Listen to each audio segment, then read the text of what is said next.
murder of Latasha Harlins, right? She was a 15-year-old young woman, honor student, right? She went in the morning to get some orange juice at Empire Liquor, which is over on 91st, was on 91st and Broadway, right? The store was owned by a Korean lady. I'm forgetting the name. It's on the paper. I forget. Yeah, but Sung Ja-do, right? And so they had interaction. Soon thought that Latasha was trying to steal the orange juice. Latasha had the money to pay for it.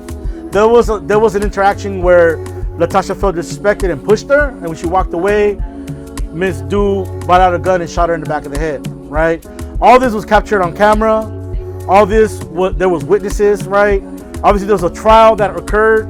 So, trip on this, right? When Latasha died, that was literally 2 weeks after the Rodney King beating, right?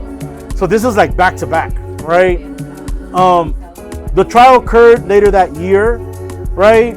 Even though the jury found her guilty of manslaughter, right?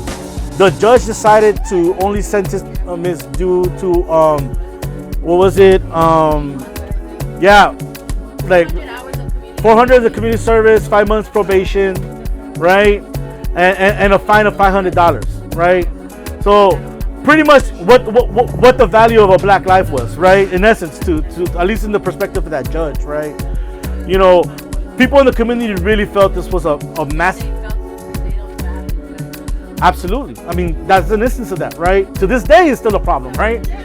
And you know, that moment, right? Like it really became a glaring example of how the justice system doesn't apply for people of color, right? At least equally, right? So you can imagine this occurring, and then a few months later, the jury finding the police officers that beat Rodney King innocent, right? Was just too much. You know what I mean? It was just too much, right? Because that's just in your face, man. Like, you know, you don't matter. That's in essence what they were trying to tell us, right? Or that's how people took it, right? And, you know, it made people turn up because of that, right? You know, I mean, I think the uprisings was just the people's fucking saying, like, you know, we're tired of this, right? I think what resulted afterwards is the real story, right? Because it created this amazing movement, right? That's resulted in the wins that we talk about, right? Ending oil drilling, building a space like Mercado La Paloma, right? You know, bringing investment like e-bike programs, right? That's a result of decades of organizing, decades of activism, right? Of people voicing that we're not gonna let you keep South Central the way it is. You know what I mean? We want a vision for South Central that's thriving, but it's built us for us, right? That's the key thing about it, right? It's not for someone else. Don't build it nice to kick us out, right?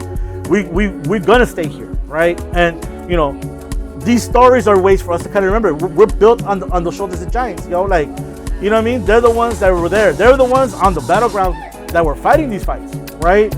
You know, and the lives that were lost along the way as well, right?